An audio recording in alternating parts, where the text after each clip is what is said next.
Well, a short time later, Mama Rosemary flies back into the kitchen, and she's twirling around on roller skates. Mom, take those skates off before you break your neck. Oh, lighten up, son. I'm having a grand old time getting my weight down and my energy up. Rosemary, were you able to grab Wendy's notebook in the ballroom? She didn't, but luckily I did.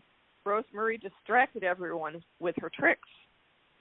Those kids loved watching my pirouettes. No one in her notebook is 4'11" or weighs 276 pounds. I already looked, but several names were missing when I cross-referenced Wendy's notebook against the registration list. Oh, Dolores probably hasn't updated the list yet. She told all of us at the staff meeting people show up and register on site. I found Marilyn's purse tucked under a chair along with the schedule. Her picture is on her work ID. Look. Judging by this photo, there's no doubt about it. Marilyn Macaroni is our victim. What about that pink envelope? Did you find it? No, but there's one picture of Marilyn standing next to two guys. They look like they're from The Sopranos. They're in front of a car dealership. The older man must be her father. He looks just like her. And he owns Macaroni Mercedes. And the younger one is the delivery guy from this morning. I recognize him, too. It's Lefty Gambino. He helped me load my car with used kitchen equipment. If Lefty blames Marilyn's reviews for their restaurant shutting down, then he has a motive. I'll call his delivery company to see what I can find out. Maybe we should spread out again and search for more clues. You do that. I'm calling the police. We cannot call the police, Max. I just peeked inside the walk-in. Your knife has disappeared.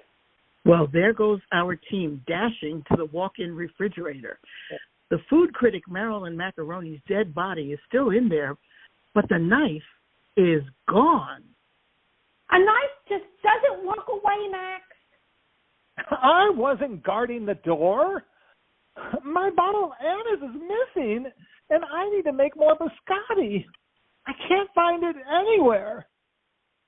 This is a perfect example of what happens when you don't pay attention.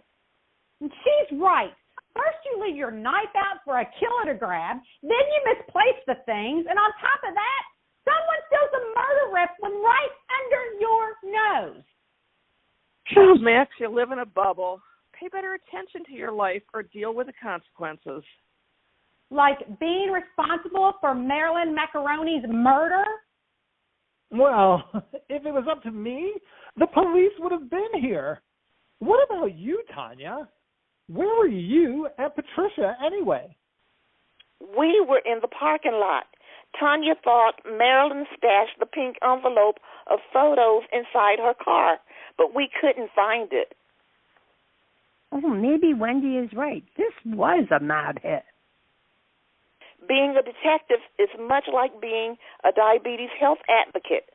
Finding clues helps your healthcare team unravel self-care mysteries, especially when you're experiencing a sudden shift in blood sugars. That's why it's important to keep track of your activities and your food intake before and after those unexpected changes in your blood sugar levels. Little things are important, too. For instance, a fruity-smelling breath is one of the first symptoms doctors look for when checking for diabetic ketoacidosis. That's it! Some spices smell like poison. When did you last see your missing bottle? It was on the counter beside my knife this morning. Why? What if the killer put poison in your spice bottle? Then, without noticing, you put the poison in your biscotti. You mean the same way Max snuck zucchini into his chocolate biscottis? Well, that's a stretch, but yeah, all right. Well, listen, Kitty said Marilyn ate your biscotti before she disappeared. If she was poisoned, then maybe she stumbled in here and whoever poisoned her came up behind her and stabbed her. And if my hunch is right, the killer's fingerprints could be on your bottle. The delivery truck is parked outside. Maybe it was the delivery guy. Has anyone seen him? Oh, no. The delivery guy is Lefty Gambino.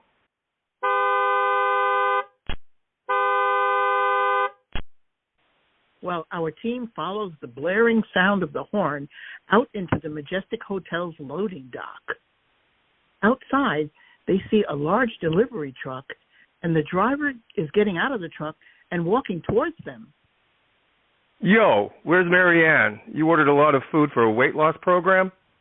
Almost everyone losing weight can benefit from eating more fruits and vegetables. They're a great source of vitamins. Yeah. But still, fruit contains a lot of sugar. Yeah, but our bodies metabolize fruit sugar differently than processed or added sugars. And fruit contains much less sugar than sweetened foods. Say, your truck's been out here a while. Why didn't you come in sooner?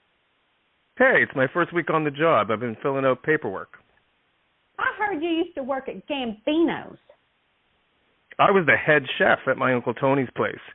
Hey, wise guy, did you ever figure out if your old equipment is cursed?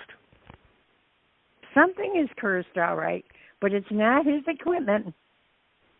Well, your knives were my knives until that nasty food critic shut us down. You mean Marilyn Macaroni? Yeah, you'd think a woman named after pasta would love Italian food, but not her. Everyone canceled their reservations because of her. We didn't get any new ones either. So then does everyone at Gambino's blame her? Well, we'd still be open if she'd given us the chance to make healthier changes to the menu. I was already working on Uncle, but it was too late. I bet you're familiar with Italian spices, right? Sure. Look, I got a lot more deliveries. Where do you want the spinach? Follow me. Well, Tanya leads Lefty Gambino with his spinach delivery to the walk-in refrigerator. Only once he steps inside, Tanya quickly shuts the door and locks it behind him. Hey, why I oughta? Tanya, what are you doing? I'm keeping everyone safe. Lefty Gambino is not going anywhere. Let's round up the rest of our suspects, starting with Gina Gambino. A woman in the ballroom complained about all the fattening Italian food at her old job. Could that be Gina Gambino?